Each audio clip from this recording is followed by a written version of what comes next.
Good morning, friends. Today is December 19th. It's pretty early in the morning. I wanted to post this before I get up and head to court. I'm just a single father, as I have said on many of my posts on here. Today is a big day for me. Nervous. I'll tell you why. I go to court, not criminal charges or anything like that, family court. Never thought I'd be in one of these situations. Be honest with you, I kind of used to look down on people that had to go to had these situations, had to go to family court and so forth. I used to think, wow, they're not that great of a parent. They're having to go to family court. But reality set in, and that's not the case. Situations happen where you do have to face these type of courts. I'm not the greatest parent in the world. I try to be. I make mistakes. I fail at parenting. And I have really failed this time. I'll explain. I'm going to court. My daughter, she is 14 years old. April this year, I get the worst news anybody could ever receive as a parent. I was informed why I was living in Montana. I'm currently moved back here to Oklahoma. I received news that my daughter was found hung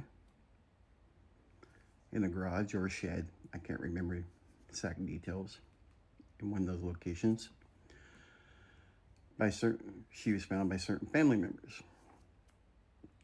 She was life flighted to Tulsa, Oklahoma. During life flight, she did die in that helicopter. They were able to revive her. She was put on life support for 3 days, where she remained.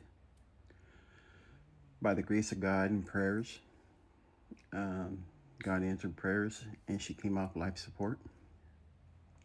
Due to her being lack of oxygen, she does have some brain damage. She's able to take care of herself and stuff like that, but she doesn't. She's went back to the stage where, how to explain it, she's not really mature for her age and so forth. I'm not going into great detail about that.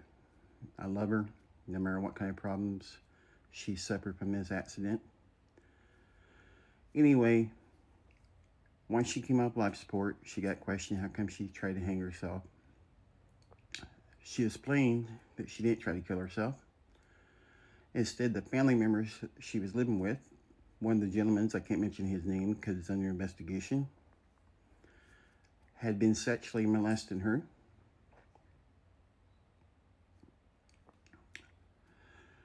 She went to report it to the woman living in the house, as a child would. The woman stated to her, "You are not sending my son to prison. Instead of going and getting my daughter help with authorities."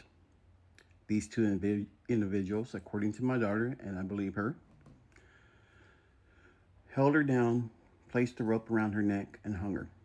Tried to make it like attempted suicide, and then called the authorities to report it. They suspected my daughter to die, and she didn't. And I'm so thankful she didn't.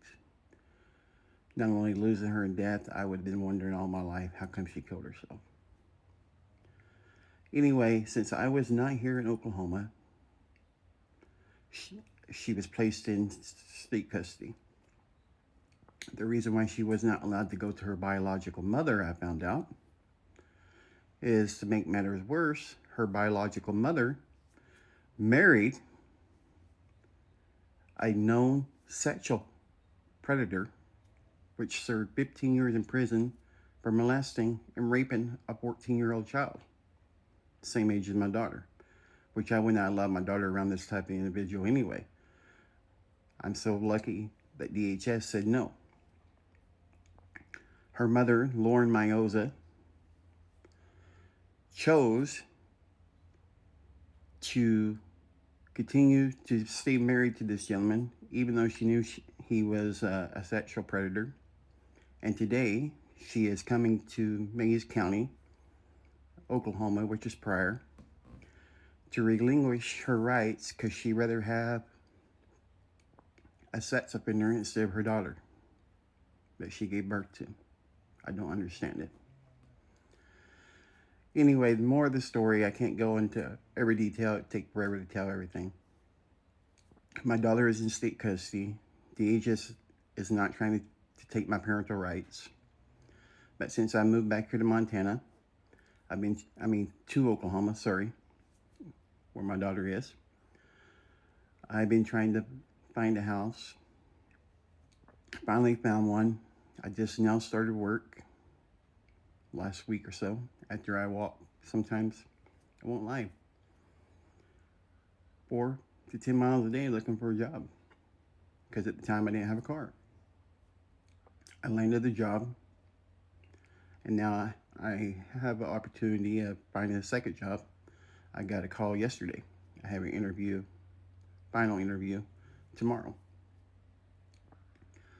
Anyhow, I do not have the funds right now to pay down on a deposit on the house and first month's rent. I never thought I'd ask for any help. I can't post the link directly on this video, but I can post it underneath. I do have a GoFundMe site. If there's any way possible, you all could donate any small amount to our GoFundMe site, I would greatly appreciate it. You can verify everything I'm telling you. It's not a made-up story. I'm not the type of person to do that to use my child. And it's embarrassing even talking about it on here. If I lose followers over it, that's fine. You weren't really a true follower after all, trying to help me grow. And no offense to anybody. Anyhow, I'll have the link down on the GoFundMe site underneath this video, as you'll see it, with the hashtags and everything. You can type in the GoFundMe link that I'm putting on here. Any amount would help get us started. I'll even show you the receipts, where the money went to. And other reason I'm posting this video is I'm asking you to pray that the judge will give me another 30 days or even 60 days to show the courts that I have a stable home to bring my daughter home to. Every day I talk to her, she asks when I'm coming home. Please help me not fail my daughter. And as you know, I'm not going to give up on her. I have fought for her. She's already been let down by so many. Her own mother has told her she don't want her. Why? I don't know. It's a sorry excuse of a mother or any parent to tell a child that and choose a sex offender over your own child. Keep us in your prayers. I go to court today at 1:30. And God bless you, and thank you for taking the time to listen. And like I said, I'll have the link in with the hashtags if you'll look for it. And if you feel like donating, I'd greatly appreciate it. Any amount helps. Thank you, and keep us in your prayers. God bless you.